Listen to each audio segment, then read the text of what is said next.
Hello student, पीके academic classes में आपका स्वागत है। मैं पीके पांडे आज आपको पढ़ाऊंगा प्रश्नावली 1.4। जैसा कि आपको पता है, मैं क्लास 10th के मैथ्स में पहला चैप्टर स्टार्ट किया है, जिस चैप्टर का नाम है वास्तविक संख्याएं। ये आप देख रहे हैं वास्तविक संख्याएं। वास्तविक संख्याएं में बहुत सारा पॉइंट था, 3 पॉइंट कम से कम थे। उसमें से तीसरा पॉइंट था हमारा परिमेय संख्याओं का दशमलव प्रसार। तो परिमेय संख्याओं के दशमलव प्रसार में हमने दशमलव के रिस्पेक्ट में शांत और अशांत ये सारा पॉइंट पढ़ा पिछले वीडियो में। आप जरूर पिछला वीडियो देखिएगा, तब क्लियर हो जाएगा। आज हमारा इससे रिलेटेड कुल मिलाकर के एनसीईआरटी का जो पॉइंट था 1 2 3 4 4 एनसीईआरटी प्रश्नावली आपके दिए हुए हैं इस चैप्टर में, पहले चैप्टर में। तो पहले चैप्टर के 4 एनसीईआरटी पैटर्न में 3 एनसीईआरटी प्रश्नावली में दे दिया हूँ। चौथा एनसीईआरटी पैटर्न का ये जो टॉपिक है, इससे रिलेटेड प्रश्नावली में देने जा रहा हूँ। ठीक है, तो देखते हैं क्या है हमारा पहला पॉइंट। लंबी विभाजन प्रक्रिया किए बिना निम्नलिखित परिमेय संख्याओं का दशमलव प्रसार शांत है अथवा अशांत बताना है। तो 13 बटे इतना लिखा है, 17 बटे 8, इस तरीके से आप देख रहे हैं। कुल मिलाकर के आपके पास 10 क्वेश्चन दिए यहाँ पर। ठीक, तो आप देख सकते हैं ऊपर वाले से तो हमारा कोई मतलब नहीं है, मतलब हमारा नीचे वाले से यानी हर से है, यानी जितना भी नीचे दिया है हर। तो आप एक काम करिए, जो नीचे दिया है सबसे पहले इसके फैक्टर को करिए, यानी 31 25 का फैक्टर करेंगे इस तरीके से। तो लास्ट में 5 है तो 2 से कटेगा नहीं, 3 से कट सकता है या 5 से कट सकता है। तो आप इसको 5 से काटिए, ऐसे काटते हुए चल सकते हैं, ऐसे करते हुए चले जाएंगे आप। तो इसको जब काटेंगे तो आप देख सकते हैं कि इसके फर्स्ट में क्या दिया है कि 3125 का आप गुणनखंड करेंगे तो आपको मिलेगा 5 गुणे 5 गुणे 5 गुणे 5 गुणे 5 बार, यानी मिलेगा। तो 5 के पावर 5 मिल जाएगा। और ये 2 के पावर 0 तो एडजस्ट किया गया है, क्योंकि 5 के पावर 5 है। और आप जानते हैं कोई भी संख्या को हमको प्रसार करने के लिए 2 to the power of n into 5 to the power of m के रूप में ये होना चाहिए हम। तो ये देखिए, इसके रूप में बनाने के लिए हमने क्या किया, 2 टू पावर 0। जैसे 31 है ना, 31 25 का आप करेंगे तो आएगा 5 गुणे 5 गुणे 5 गुणे 5 गुणे 5। इसको लिख सकते हैं 5 के पावर 5 लिख सकते हैं। लेकिन इसको एडजस्ट करने के लिए, यानी कि 2 to the power of n into 5 to the power of m के रूप में बनाने के लिए हमको इसमें क्या करना पड़ेगा, 2 टू द पावर, जब कोई संख्या न रहे तो 2 टू द पावर ऑफ 0 का मल्टीपल। तो देखिए 2 to the power of n के रूप में हो गया। अरे इसको पहले लिख सकते हैं, इसको बाद में लिख दीजिए। तो 2 टू द पावर देखिए n के रूप में मिल गया, और 2 टू द पावर m यानी ये मिल गया। यानी हमने इसको क्या है, इसके रूप में लिख दिया। तो लिखा है चूंकि दिस यानी हर इतने का गुणनखंड 2 to the power of 0 5 to the power of 5 है, अतः 13 बटे 31 25 का दशमलव प्रसार शांत होगा। आपको पता है कि अगर 2 to the power of n into 5 to the power of m के रूप में हो जाता है तो दशमलव प्रसार इसका निश्चित है। उसी प्रकार से दूसरा क्वेश्चन देखते हैं। 8 है, 8 को तोड़ेंगे तो 2 गुणे 2 गुणे 2, यानी 8 को ऐसे तोड़ेंगे तो 2 गुणे 2 गुणे 2, तो 2 दूनी 4 दूनी 8। तो देखिए 2 के पावर 3 हो गया, और 5 को एडजस्ट करने के लिए 5 के पावर 0 किया गया। ये भी देखिए इसके रूप में लिख दिया गया, 2 to the power of n into 5 to the power of m।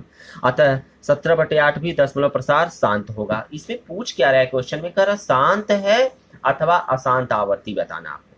तीसरा भी इसी तरीके से 455 का करेंगे तो 2 to the power of n into 5 to the power of m, इसको तोड़ेंगे 455 को ऐसे करके।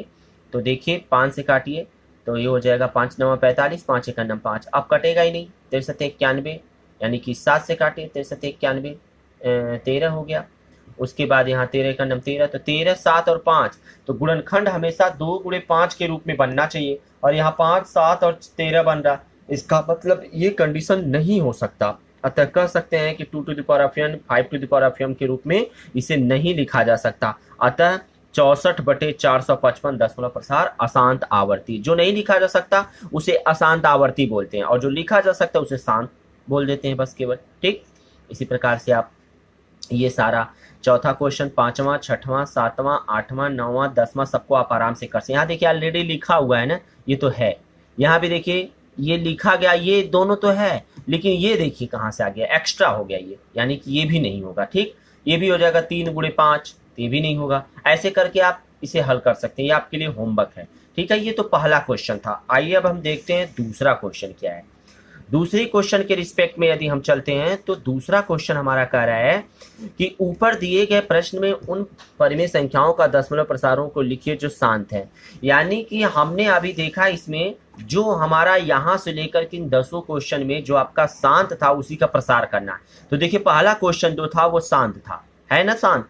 इसका मतलब हमें 13/31/25 का क्या करना पड़ेगा, प्रसार करना पड़ेगा। तो ही देखिए ऊपर दिए गए प्रश्न में उन संख्याओं का दशमलव प्रसारों को लिखिए। तो 13/31/25 का करेंगे तो 13 बटे पहले इसको लिखेंगे तो 5 × 5 × 5 तो लिख सकते हैं। ध्यान दीजिएगा इसको ऐसे भी लिख सकते हैं ना, 13 बटे क्या लिख देंगे 5 के पावर 5। ठीक, जो पावर रहता है ध्यान दीजिएगा उसी को एडजस्ट करने के यानी 2 टू द पावर ऑफ 5 करिए into 2 to the power of 5 ऊपर नीचे मल्टीपल करते हैं। ध्यान दीजिएगा प्रसार करने के लिए जो इसका पावर आता है 2 का, अगर 5 है तो 2 पे पावर करते हैं, यदि 2 लिखा है तो 5 पे पावर करते हैं। ठीक, तो 5 का पावर 5 है तो 2 का पावर 5 से ऊपर नीचे मल्टीपल कर देंगे। तो देखिए 2 × 2 × 2 × 2 × 5 बार। यहाँ भी क्या हो जाएगा 2 का 2 × 2 × 2 × 2 5 बार। इस तरीके से आप देख सकते हैं कि अंश और हर में ये लिखा है ना 2 के पावर 5 से ऊपर नीचे गुणा करने पर। तो देख लीजिए ये आपका हल करने पे। तो अब इसमें से जो मिला है 5 और 2 को एक साथ, 5 और 2 एक साथ, 5 2 को एक साथ, 5 2 को एक साथ, ऐसे नहीं तो इसी से आप यहीं से डायरेक्ट कर सकते हैं। तो 5 × 2 के पावर 5 लिख दीजिए। तो 5 दूनी 10 यानी 10 के पावर क्या हो जाएगा 5। तो देखिए वही लिखा है यानी कि 10 के पावर ये आपका थोड़ा सा स्टेप बढ़ाया हुआ, आप चाहें तो ही डायरेक्ट लिख सकते हैं जो पॉइंट मिलेगा। तो 10 के पावर 5 और 10 के पावर 5 लिखने की जरूरत नहीं है। 10 के पावर 5 मतलब 10 के आगे 4 जीरो यानी 1 2 3 4 5 है क्या। अब इस प्रकार से आप देख सकते हैं इसमें से भाग देंगे 416 में किससे भाग देंगे, इससे 0 0 0 0 5 बार भाग देंगे तो आपको सबसे पहले क्या मिलेगा, इस तरीके से देखेंगे तो 0.0416 मिलेगा। वैसे भी मैं बता दूं आपसे जब भी नीचे 0 हो तो दशमलव हमेशा यहाँ छिपा रहता है। तो 10 नीचे से 0 हटाने के लिए 1 अंक, फिर 2 अंक, फिर 3, फिर 4, फिर 5 अंक। तो जो अंक छूटा है उसके जगह 0। तो देखिए 0.0416 वही आया और दशमलव यहाँ लगा दीजिए और दशमलव के पहले भी 0 लिखा जा सकता है। तो इस तरीके से आप देख सकते हैं। तो जो यहाँ पर इस क्वेश्चन में आपको जो भी शांत मिला है उसको प्रसार करना है बस, ठीक है, कुछ नहीं करना, बस प्रसार। अगला क्वेश्चन इसी प्रकार से 17/8 ये भी आपका शांत था। तो इसको एडजस्ट करने के लिए 2 के पावर 3 आया और 2 के पावर 3 मतलब जितना रहता 5 के पावर 3 कर दीजिए, ऊपर नीचे मल्टीपल कर दीजिए। तो ये रहने दीजिए, देखिए 5 दूनी 10 के पावर 3 हो जाएगा और 3 का मतलब 1 के आगे 3 जीरो भाग देंगे तो दशमलव यहाँ छिपा है तो 1 अंक, 2 अंक और 3 अंक, तो 2.125 ये क्लियर। अब भाग दे के भी करेंगे तो लंबा प्रोसेस होगा, यहाँ शॉर्ट मेथड्स में, ठीक है। इसी प्रकार से तीसरा आसान आवर्ती था वहां पर, तीसरे इसका नहीं कर सकते। चौथा का करेंगे, पांचवा करेंगे, छठवां करेंगे, इस तरीके से आप देख सकते हैं। सातवां करेंगे, नवा देखिए 35/50 दिया है तो 35/50, 50 को आप क्या लिख सकते हैं, 50 को आप लिख सकते हैं ऐसे करिए 2 दूनी 4, 2 पचे 10, फिर 5 से 5 पचे 25, फिर 5 से 5 का तो 2 × 5 की पावर 2। तो देखिए यहाँ 2 × 5 की पावर 2 यानी 2 की पावर 1 है यहाँ। अब यहाँ 5 की पावर 2 है तो एडजस्ट करने के लिए यहाँ 2 से गुणा करना पड़ेगा तभी ना 2 की पावर 2 हो जाएगा। एक यहाँ 2, तो ही देखिए ऊपर नीचे 2 से गुणा किया तो यहाँ देखिए 100 हो गया या 70 हो गया। ये डायरेक्ट प्रोसेस में लिया है, आप ऐसे कर सकते हैं, ठीक है। इस प्रकार से तीसरा क्वेश्चन हम देखते हैं एनसीईआरटी का। कुछ वास्तविक संख्याओं के दशमलव प्रसार नीचे दर्शाए गए हैं। प्रत्येक स्थिति के लिए निर्धारित कीजिए कि यह संख्या परिमेय संख्या है या नहीं। परिमेय संख्या है तो P/Q के रूप में हो सकती है कि नहीं। Q के अभाज्य गुणनखंड के बारे में आप क्या कह सकते हैं। तो देखिए पहला क्वेश्चन, दूसरा क्वेश्चन, तीसरा, यानी तीसरे में 3 पार्ट आपका दिया है। इसमें देखिए यहाँ जाकर के रुक गया है, इसमें देखिए बढ़ता गया कहीं रुका नहीं है, इसमें देखिए यही चीज यहाँ आने के बाद फिर से यही चीज ऊपर बार लगा है ना, इसका मतलब यही चीज रिपीट हो रहा है। तो आइए जरा देखते हैं हल। पहला क्वेश्चन जो लिखा है ये वाला उतार लिया गया है। तो सबसे पहले ये देखिए अंत में यहाँ पर इसके बाद कोई संख्या नहीं है, इसका मतलब शांत है। ये क्या है, शांत है। तो इसका मतलब ये शांत दशमलव, अतः यह परिमेय संख्या को दर्शाएगी। जब भी जो शांत रहेगा परिमेय संख्या दर्शाएगा, ये बताया भी गया है आपको प्रमेय में। तो इसको आप क्या लिख सकते हैं, ये चीजों को इतना लिख दीजिए ऐसे, और जितना दशमलव रहता है उसको नीचे 1 लिखते हैं और जितना उसके आगे ये अंक लिखा उतना 0 इसके सामने लगा देते हैं। तो देखिए 1 2 3 4 5 6 7 8 9, तो इसके सामने 9 0 लगा देंगे, ठीक है। तो देखने में क्या आ रहा है आपका, कहने का मतलब कि अब हम इस संख्याओं को P/Q के रूप में लिख दिए। अतः क्यू को लिख सकते हैं 10 के पावर 9, जिसके गुणनखंड 2 के पावर 3 और 5 के पावर 9 लिख सकते हैं इसे, ठीक है। 2 के पावर 3, अरे भाई ऐसे लिख देंगे ना, 2 गुणे 5 के पावर 9 है, तो आप इसे चाहो तो 2 के पावर 9 5 के पावर 9 लिख सकते हैं। नहीं तो सीधे 2 के पावर 3 और गुणे 5 के पावर, ये इस तरीके से लिख सकते हैं 9 9 3 12, 12 के रिस्पेक्ट में जिसके गुणनखंड यदि हम करेंगे तो यही हमारा मिलेगा इन सब टोटल को, ठीक है। यहाँ से एडजस्ट नहीं हो रहा है ये, तो आप इसे जब गुणनखंड करेंगे, फैक्टर करेंगे, तो ये आपका एडजस्टमेंट हो जाएगा। इसी प्रकार से अगला क्वेश्चन देखते हैं। ये देखिए यहाँ पर बार बार यही चीजें आ रही है, डैश डैश डैश, यानी अशांत अनावर्ती है, आवर्ती नहीं है।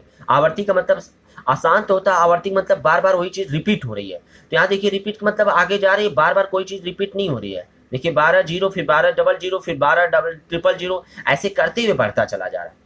इसका मतलब यह है एक अपरिमेय संख्या। इसी प्रकार से तीसरा देख सकते हैं कि इस तरीके से दिया हुआ अशांत आवर्ती है, इसलिए यह परिमेय संख्या थी। तीसरा जो कंडीशन दिया हुआ है ये देख सकते हैं, क्योंकि उसके ऊपर बार लगा है, बार मतलब वही चीज बार बार आएगा। तो देख सकते हैं जब ऐसे कंडीशन हो तो सबसे पहले इसको यक्स मानते हैं, दिए गए कंडीशन को यक्स मानते हैं। उसके बाद जो लिखा है इसको ऐसे रहने देते हैं।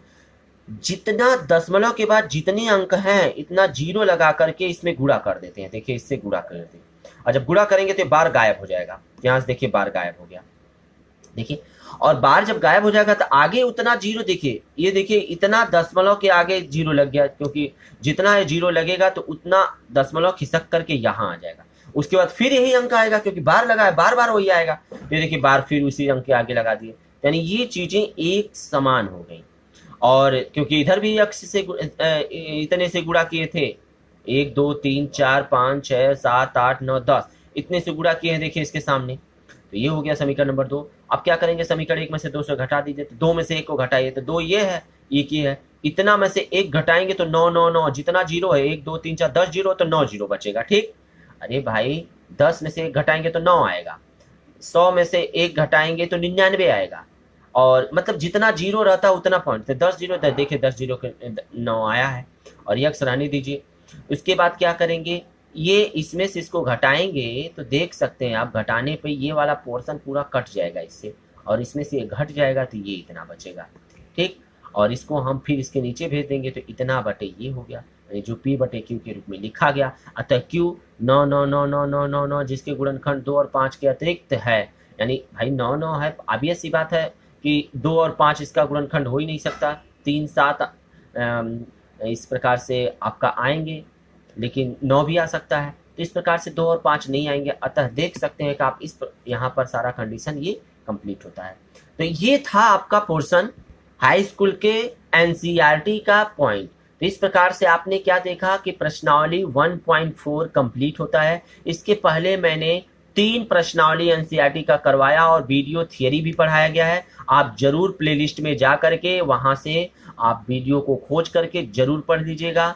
ये पहला चैप्टर कंप्लीट होता है। अब हमारा नेक्स्ट अगला चैप्टर स्टार्ट होगा, वो आप देख सकते हैं।